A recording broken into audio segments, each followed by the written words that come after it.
So I've been doing a little bit of portfolio consolidation over the past couple weeks, and I gotta say that one of my favorite things in reviewing my portfolio is just realizing how much that I love dividend investing. And I was just thinking that if I had to start over from scratch a dividend portfolio, but I had $10,000 to invest, well, what would I go ahead and invest that in? You see, I wouldn't just chase some AI stock or throw it into crypto. I'd really focus on building a dividend portfolio because historically, it's one of the most consistent yet proven ways to grow wealth while getting paid along the way. And most people don't actually realize this, but dividends have accounted for more than 40% of the total return of the S&P 500 over the last 100 years. So dividends are a huge player when it comes to investing. And dividend growers, companies that increase their payouts every year, have actually outperformed the broader market with way less volatility. Now, like many of you who are watching this video, I used to think that dividend investing was only for retirees, that you were crazy if you were considering investing in dividends. But after seeing firsthand how fragile hype-based investing is, I've kind of changed my tune with that. When the market crashes or the hype fades, dividend investors, well, they're still actually getting paid from their investments. It's steady, it compounds, and it doesn't rely on luck or perfect timing. So here's how I would build a dividend portfolio with $10,000 starting from scratch. First, I'd start with a solid foundation because it's something that's going to require zero effort and it's going to spread out my risk. Now, that's where dividend ETFs come in. I'd put 40%, about $4,000 into just two different dividend paying ETFs. One is SCHD and one is VYM. Now, SCHD focuses on high quality companies with strong cash flow, and it currently yields around 3.6%. VYM holds a broader mix of high dividend US stocks, yields around 3.2%. Both have ultra low fees and long-term track records. That's instant diversification and reliable income stream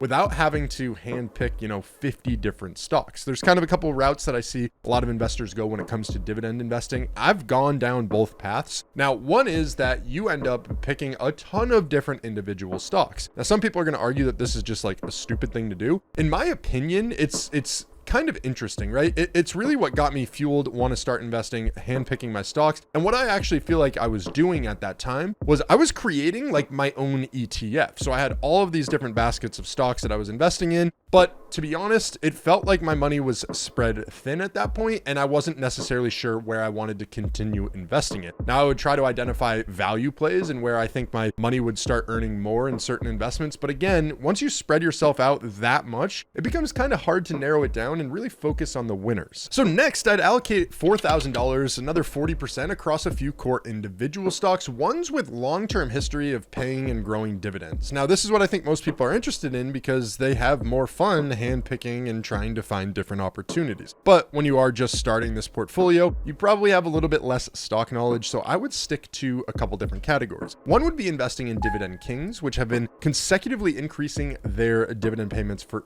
50 plus years, and then Dividend Aristocrats, which have been doing the same for 25 plus consecutive years. So in that list, these are some that I've focused on in my individual portfolio, and I'm not saying that you should go off and invest in these, but do your own research and maybe you're going to come to like some of these ones. First, I have Johnson & Johnson, which has raised its dividend for 61 straight years. PepsiCo has done it for 52 years, and their business spans way beyond just soda. Now, Realty Income is one of my absolute favorites. It's literally known as the monthly dividend paying company. It literally pays you every single month and has over 650 consecutive monthly payouts, which is just really, really cool to see. It's also a real estate investment trust, and it invests and has triple net leases as part of what they offer, which is just super cool. So you got these big buildings that are owned by Realty Income, and the renters actually pay for things like maintenance, repairs, and things like that. So it's really cool. They got big wig renters, Lowe's, Home Depot, like some of these really huge companies that need physical locations. So it's why it's one of my favorites for sure. And Apple is another one that honestly, like there's a couple things going on with Apple. They have a small yield, and at one point in time, they didn't even offer a yield. But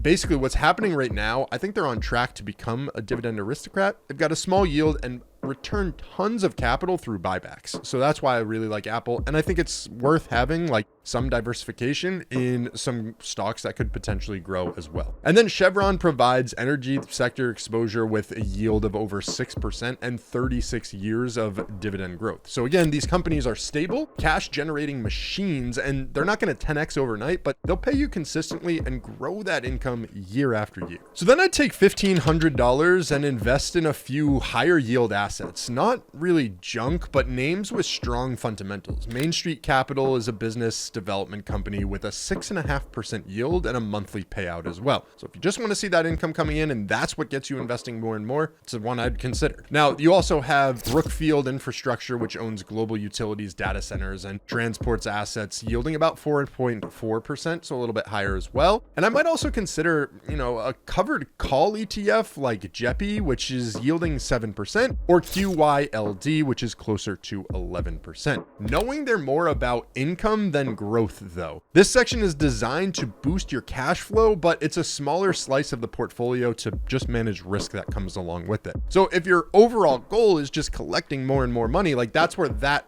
section becomes interesting. Now you might be wondering, what are you doing with the remainder $500? Well, I'd actually keep that in cash, and it's not because I'm scared to invest, but it's because markets are fundamentally going to dip at some point. Now, having cash on hand, it's going to give me flexibility to pounce when great dividend stocks are going to go on sale. So in early 2020, when the market dropped about 30% in a month, you could pick up dividend kings like Procter & Gamble and Coca-Cola at massive discounts and lock in great long-term yields. And honestly, like the thought process behind this, cash, it offers optionality for you. So you just want to be prepared. So what kind of income does this portfolio actually generate? Well, with an average yield of about 3.5%, I'd earn roughly $350 per year in dividend income right away. That's nearly $30 a month just for holding high quality companies. But the real magic is in compounding, because if I reinvested the dividends and the portfolio grows at 7% annually, which is pretty conservative by historical standards, that $10,000 turns into well over $20,000 in 10 years and $40,000 in 20. That means that I'd be generating over $1,400 a year in completely passive income without adding a single extra dollar. And if I keep investing, let's say, I don't know, $200 a month on top, I could easily build a portfolio that's going to pay me $10,000 a year in dividends, all well before I'm 40 years old. That's real income that covers rent, groceries, or it lets me work less. Love it. So hey, I mean, if you're watching this video and you've been following me for a little bit of time, you're going to know dividend investing. It isn't flashy. It doesn't make headlines, but it really, really works. It's slow, steady, and built for people who want their money to work harder than they do. You don't need to time the market. You don't need to day trade. You just need time, consistency, and a portfolio that pays you to be patient. So anyways, if you guys wanted to check out how I built this portfolio, I also have a downloadable version of the PDF that will showcase everything right here. And then on top of that, if you want to learn how I think getting rich is really just like a video game, I've got 7 cheat codes for you. You can check out this video right here. It's a great one. Thank you for checking out this video, and have a great day.